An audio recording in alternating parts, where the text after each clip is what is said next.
നമ്മുടെ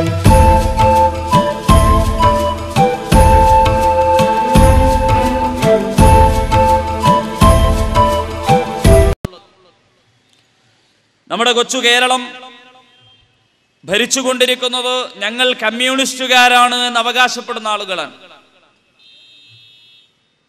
കമ്മ്യൂണിസത്തെ സംബന്ധിച്ചിടത്തോളം അവർക്ക് ഈ ലോകത്തെക്കുറിച്ചും ഈ ലോകത്തിലെ സമ്പത്തിനെക്കുറിച്ചും അവരുടേതായ ഒരു കാഴ്ചപ്പാടുണ്ട്.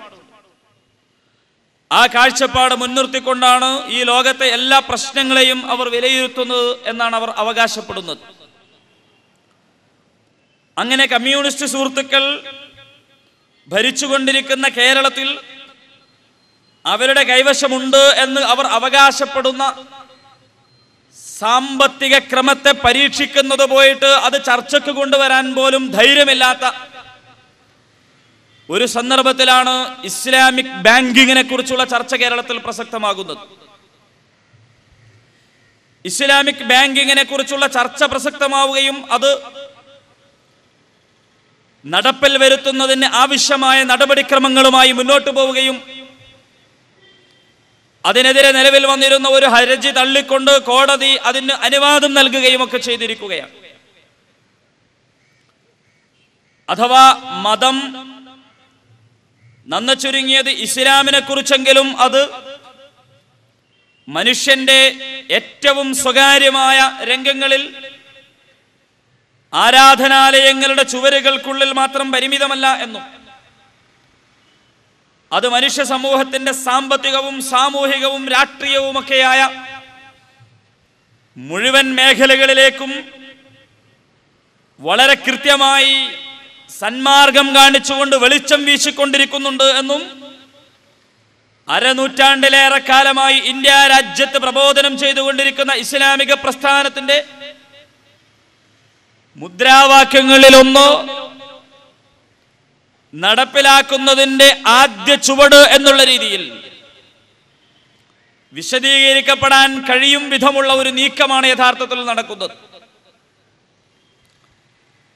ഒരുപക്ഷേ ഖുർആൻ ഓതുന്ന, ഈ ഖുർആനിൽ ഒരു സാമ്പത്തിക ക്രമമുണ്ട് എന്ന് അറിയുന്ന,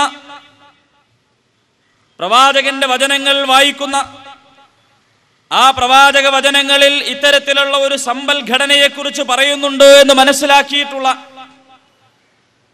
സമുദായ അംഗങ്ങൾ കേരളം ഭരിച്ചപ്പോഴൊന്നും നടപ്പിലാക്കാനോ തുടങ്ങിവെക്കാനോ സാധിക്കാത്ത ഒരു കാര്യമാണ്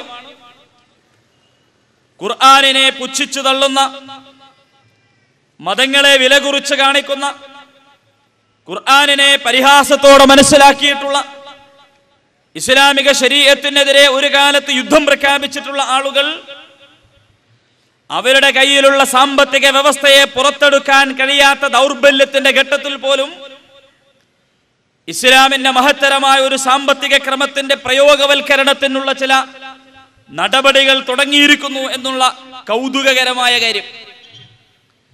മതം പള്ളിക്ക് പുറത്തായി പോകുമോ എന്ന ഭയം കൊണ്ടായിരിക്കാം ഒരുപക്ഷെ ഇസ്ലാമിന് ഒരു സാമ്പത്തിക ക്രമമുണ്ട് എന്ന് ഇസ്ലാമിക പണ്ഡിതന്മാർ പറഞ്ഞതിന്റെ നേരെ പുറംതിരിഞ്ഞു നിൽക്കാൻ മുസ്ലിം ലീഗ് അടക്കമുള്ള ആളുകളെ ഇക്കാലം വരെയും പ്രേരിപ്പിച്ചിട്ടുണ്ടായിരിക്കുക എന്ന് നമുക്ക് സമാധാനിക്കാം. കാരണം ഇതെങ്ങാനും മിനാരത്തിന് പുറത്തേക്ക്, പള്ളിക്ക് പുറത്തേക്ക്, മിഹ്റാബിന് പുറത്തേക്ക്, ആരാധനാലയങ്ങളുടെ പുറത്തേക്ക് ഖുർആനിലെ ആയത്തുകളും അധ്യാപനങ്ങളും ഒക്കെ വന്നുപോയാൽ എന്താണ് പിന്നെ സംഭവിക്കുക എന്ന ആശങ്ക കൊണ്ട് ആയിരിക്കാം ഈ സാമ്പത്തിക ക്രമത്തിന്റെ ആദ്യ ചുവടുകൾ വെച്ച ഈ ഒരു പശ്ചാത്തലത്തിൽ ഒന്നുകൂടി ഉറക്കെ, ധീരമായി, പ്രകടമായി, വ്യക്തമായി പറയാൻ ജമാഅത്തെ ഇസ്ലാമി ആഗ്രഹിക്കുന്നു. സാമ്പത്തിക രംഗത്തെ കെടുതികളും പ്രയാസങ്ങളും പരിഹരിക്കാനുള്ള സാമ്പത്തിക ബദൽ മാത്രമല്ല, ചീഞ്ഞു നാറിക്കൊണ്ടിരിക്കുന്ന, കെടുതികൾ അനുഭവിച്ചുകൊണ്ടിരിക്കുന്ന, എല്ലാ തരത്തിലും പ്രതിസന്ധികളെ അഭിമുഖീകരിച്ചു കൊണ്ടിരിക്കുന്ന മനുഷ്യ സമൂഹത്തിന്റെ സാമൂഹികവും രാഷ്ട്രീയവും ഭരണപരവുമായ മുഴുവൻ പ്രതിസന്ധികളും പരിഹരിക്കാൻ പര്യാപ്തമായ ഒരു വ്യവസ്ഥയുണ്ട്. ആ വ്യവസ്ഥയാണ് ഇസ്ലാം എന്ന പേരിൽ അറിയപ്പെടുന്ന വ്യവസ്ഥ. അത്രയും കരുത്തുള്ള, ശക്തമായ, അത്രയും ഈ ഭാവി തലമുറക്ക് പ്രതീക്ഷിക്കാൻ പര്യാപ്തമായ ഒരു വ്യവസ്ഥയാണ് ഇസ്ലാം എന്ന് പറയുന്നത്. ഇത് ജമാഅത്തെ ഇസ്ലാമി പറയുമ്പോൾ ജമാഅത്തെ ഇസ്ലാമിയെ നോക്കിക്കൊണ്ട് നമ്മുടെ സുഹൃത്തുക്കൾ പറയുന്നു, നിങ്ങൾ മതരാഷ്ട്രവാദികളാണ് എന്ന്. യഥാർത്ഥത്തിൽ ജമാഅത്തെ ഇസ്ലാമി ഇന്ത്യ കണ്ട എല്ലാ മതരാഷ്ട്രവാദ പ്രവർത്തനത്തിനും എതിര് നിന്ന ആളുകളാണ്. നമ്മുടെ രാജ്യം കണ്ടിട്ടുള്ള ഏറ്റവും വലുതും ഭീകരവുമായ ഒരു മതരാഷ്ട്രവാദ പ്രവർത്തനമായിരുന്നു വിഭജനം എന്ന് പറയുന്നത്. മുസ്ലിങ്ങൾക്ക് മാത്രമായി ഒരു രാജ്യം വേണം, മുസ്ലിം സമുദായങ്ങൾക്ക് പ്രത്യേകമായി ജീവിക്കാനുള്ള ഒരു രാജ്യം വേണം, ഹിന്ദുവിന് മാത്രമായി വേറെ ഒരു രാജ്യം വേണം, ഇന്ത്യ രാജ്യത്തിന് സ്വാതന്ത്ര്യം നൽകേണ്ടി വരുമെന്ന നിർബന്ധിത ഘട്ടം വന്നപ്പോൾ ബ്രിട്ടീഷുകാരന്റെ ബുദ്ധിയിൽ ഉദിച്ചിട്ടുള്ള ഈ രാജ്യത്തെ ഇരു മതവിഭാഗങ്ങളെയും ലോകാവസാനം വരെയും തമ്മിലടിപ്പിക്കുന്നതിന് വേണ്ടി സാമ്രാജ്യത്വ അധിനിവേശ ശക്തിയായ ബ്രിട്ടന്റെ ബുദ്ധിയിൽ ഉദിച്ചിട്ടുള്ള കാര്യമായിരുന്നു വിഭജനം. വീർ സവർക്കർ എന്നു പേരുള്ള ഹൈന്ദവ വർഗീയ സാമുദായിക ഫാസിസ്റ്റ് നേതാവിന്റെ വശം പോയി അവർ ഈ വിഷയം അവതരിപ്പിച്ചപ്പോൾ അവരത് ഏറ്റെടുത്തു. പിന്നീട് മുസ്ലിം നേതാക്കന്മാരെ പോയി കണ്ടു, മൗലാന അബുൽ കലാം ആസാദിനെ കണ്ടു. അദ്ദേഹം പറഞ്ഞു വിഭജനം അംഗീകരിക്കാൻ പറ്റില്ല. മൗലാന സയ്യിദ് അബുൽ അല മൗദൂദിയെ കണ്ടു. അദ്ദേഹം പറഞ്ഞു ഇസ്ലാമിന് വളരെ കൃത്യമായ ഒരു രാഷ്ട്ര സങ്കല്പമുണ്ട്, ഇസ്ലാമിന് വളരെ കൃത്യമായ ഒരു ഭരണ സംവിധാനമുണ്ട്.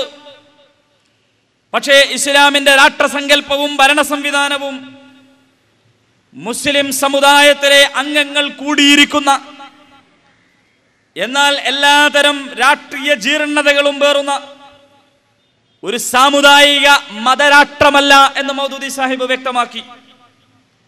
ഇന്ത്യ രാജ്യത്തെ വിഭജിക്കാൻ പാടില്ല, ഇന്ത്യ രാജ്യത്തിന്റെ അഖണ്ഡത കാത്തു സൂക്ഷിക്കണം.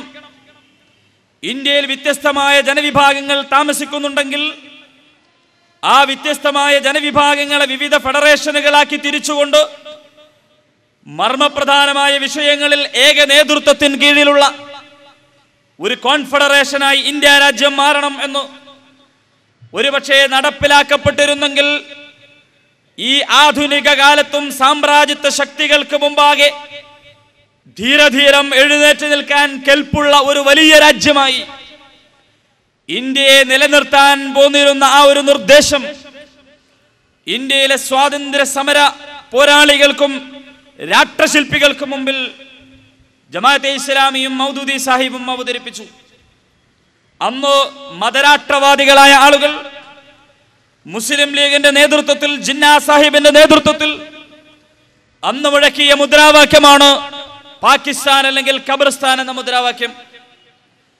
അഥവാ ഇന്ത്യ രാജ്യം കണ്ട കൊടിയ ഭീകര രൂപം പ്രാപിച്ചിരുന്ന അത്തരത്തിലുള്ള ഒരു മതരാഷ്ട്രവാദ പ്രവർത്തനത്തിന് എതിരു നിന്ന പ്രസ്ഥാനമാണ് ജമാഅത്തെ ഇസ്ലാമി എന്ന് പറയുന്നത്.